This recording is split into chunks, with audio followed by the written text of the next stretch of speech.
Assalamu alaikum. Today we are going to talk about our course molecular biology, course code BCHM 221, and this is lecture number 11 of the series of our online lectures. The topic of today's lecture is translation in prokaryotes. Then we mainly focus on initiation, because like translation also is a vast process. It has many factors involved, so we try to understand it in a stepwise manner.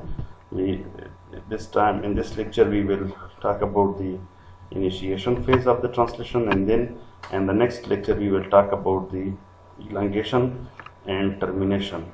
So now we move to our course outline, class outline. So in this class we will talk about introduction to translation.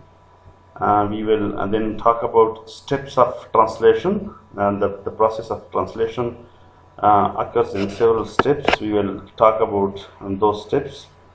Then we will talk about activation of translation, how the process of translation is activated, because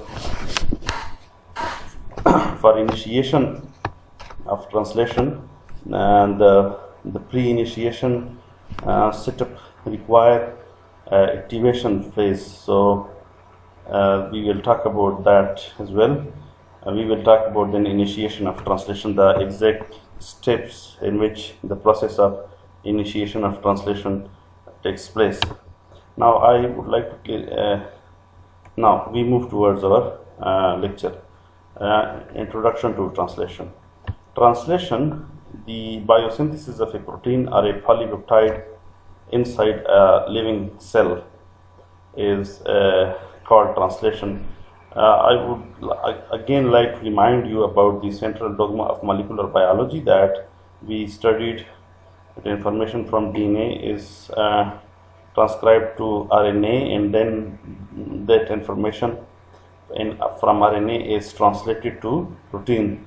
So this is the final stage of that flow of information, that is translation, the biosynthesis of a protein or a polypeptide inside a living cell.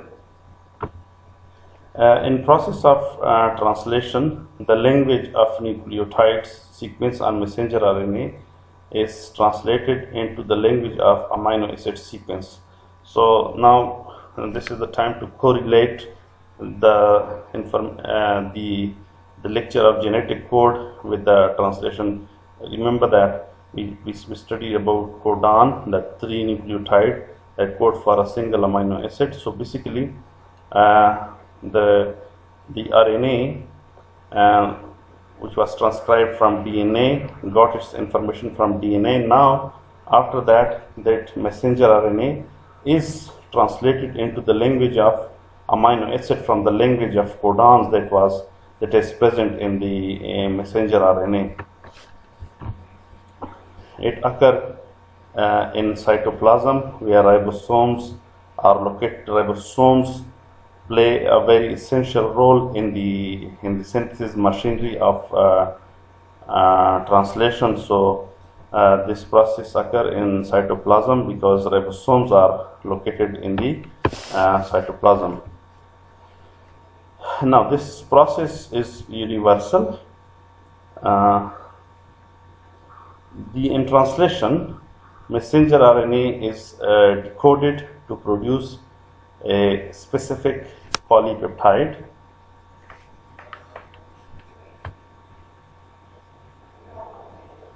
This uses messenger RNA sequence as a template to guide the synthesis of a chain of amino acids that form protein. So now you have to keep in mind that the process of translation is something that is guided by the information that is coded by the messenger RNA sequence. Remember that messenger RNA have codons, and these codons code for specific amino acids, and as the translation machinery reads the messenger RNA, the amino acids are recruited to the newly formed chain of amino acids according to the information that is present in the messenger RNA sequence. It is not a random process, or it is not something like in which the amino acids are randomly recruited. No, the amino acids are recruited based on the information that is provided by the messenger RNA sequence in the form of codons.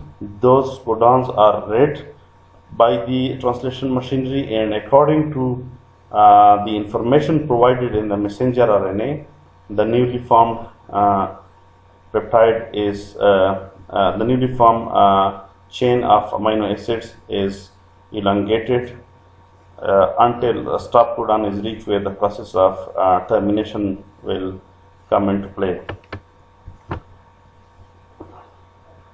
Many types of transcribed RNA, such as transfer RNA, ribosomal RNA, snRNA, are not necessarily translated to amino acid sequence. So, you know that through the process of transcription, we can get these different types of RNA, and these RNAs have their own role. They are not necessarily translated to amino acid sequence, because the transfer RNA helps in the transfer of amino acids. Ribosomal RNA snRNA has their own role. The RNAs are not necessarily translated to amino acid sequence. Now, a translation process is by which messenger RNA directs protein synthesis with the assistance of transfer RNA. Transfer RNA has a very important role, because when the translation machinery reads the codons, it provides information about which amino acid is to be added next. So according to that, the transfer RNA will pick that particular amino acid according to the information that is provided by the messenger RNA sequence or codons. It is the last and most important phase of central dogma. Last because the first is transcription, and then the final is translation. And most important in the sense that because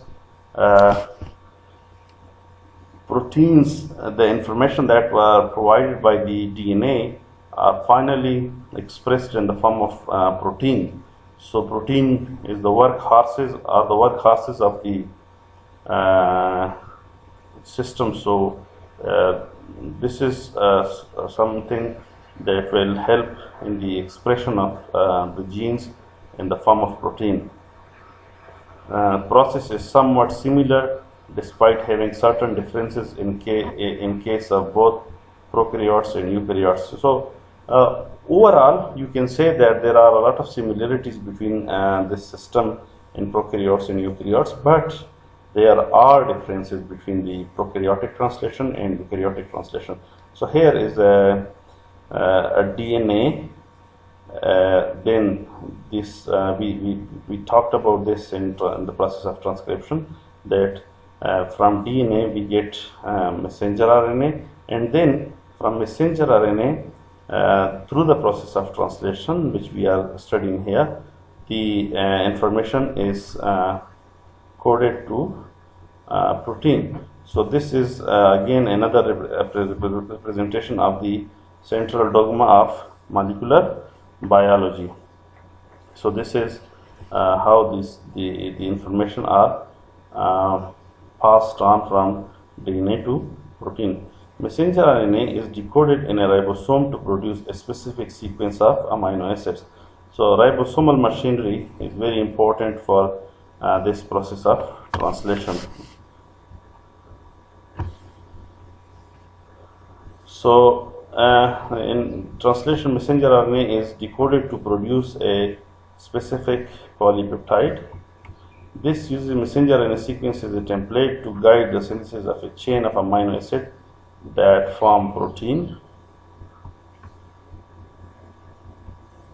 Now we talk about the steps of translation.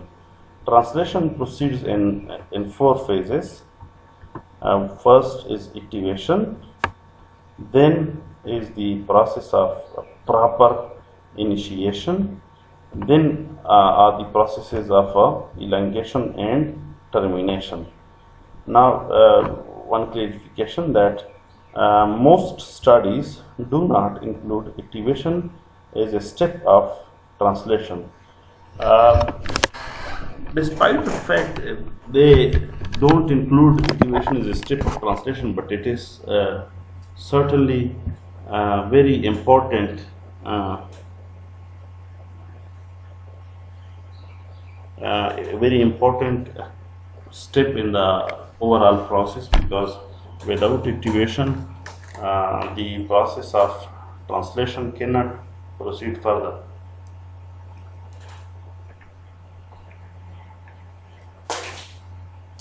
We begin with the understanding the process of activation. In activation, the correct amino acid is covalently bonded to the correct transfer RNA, while technically this is not a step in translation.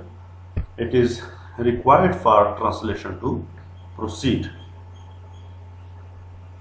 The amino acid is joined by its carboxyl group to the 3' OH of transfer RNA by an ester bond with the help of ATP.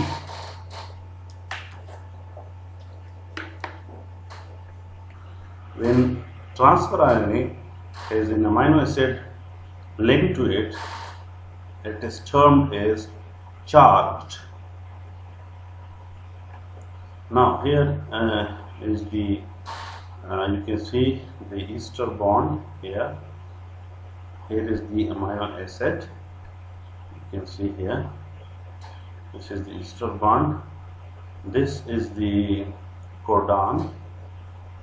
This is the anticodon. Remember about the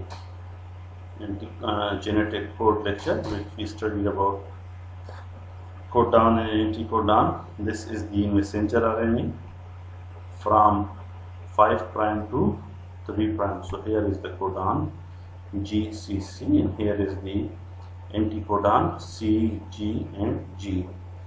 This region is showing intramolecular base pairing. You can see it here, the intramolecular base pairing. This is overall the transfer RNA molecule. The transfer RNA molecule having intramolecular base pairing. It has this anticodon. It has this ester bond. Here is the amino acid that is attached to this ester bond. So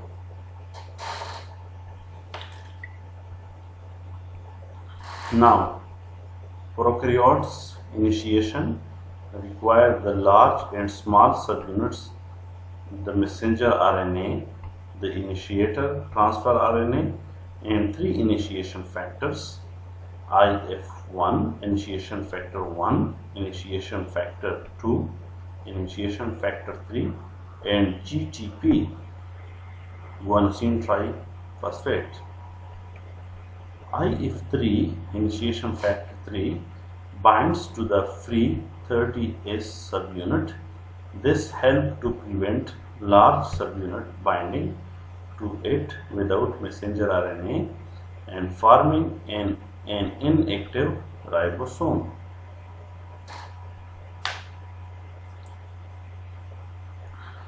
Initiation factor 2 complexed with GTP and initiation factor 1 binds to small subunit. It will assist the charge initiator transfer RNA to bind.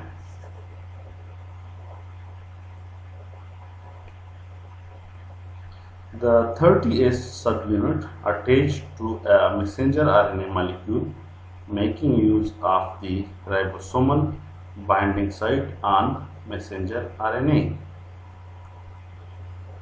The initiator transfer RNA can then bind to the complex by base pairing of its anticodon with AUG codon on messenger RNA. At this point, initiation factor 3 can be released, as its role in keeping the subunits apart are complete. After playing its role, this can be released. IF3, we are talking about initiation factor 3. This complex is called 30S initiation complex. The 50S subunit can now bind, which displace IF1 and IF2, and the GTP is hydrolyzed in this energy consuming step. This complex is called 70S initiation complex. The assembled ribosome has two transfer RNA binding sites.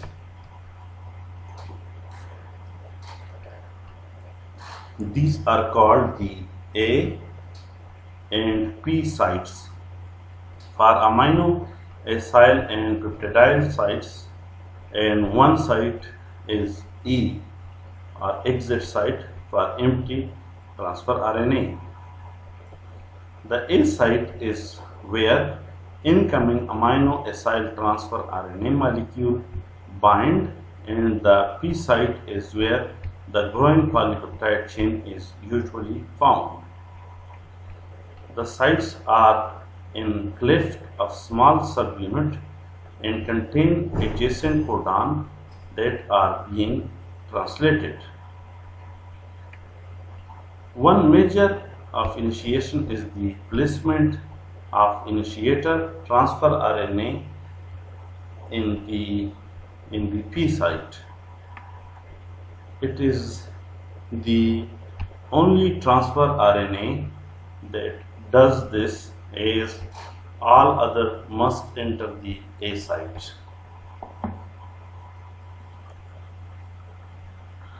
So this is prokaryotic initiation. This is the 50S subunit. Here is the initiation factor 1. Here is the initiation factor 2. This is this 30S ribosomal subunit. This is the messenger RNA, 5' to 3' direction. These are the codon. This is the transfer RNA with the anticodon. This is the codon AUG.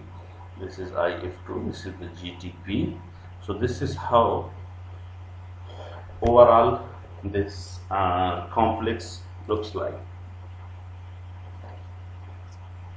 So this complex initiation, and one can see, I repeat again, 50S subunit, 30S initiation factor 1, initiation factor 3, IF2, GTP attack. This is the transfer RNA.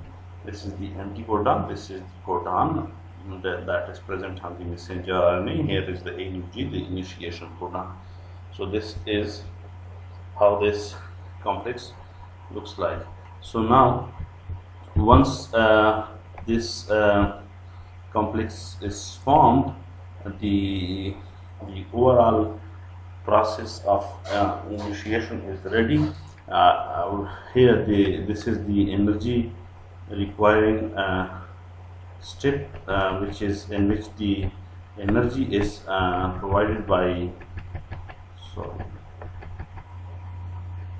the GTP.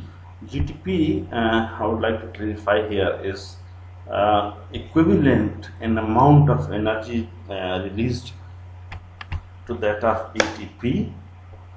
ATP evolutionarily is the currency for energy, but in this situation, GTP function is a source of energy. So otherwise, the amount of energy that is released by hydrolysis of ATP is equivalent to that of an amount of energy provided by GTP. So this summarizes the overall process of initiation of translation in prokaryotes.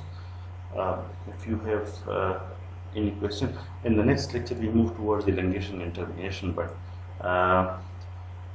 up till now we just focused on the overall process of activation and then initiation. And if you have any question, please feel free to ask.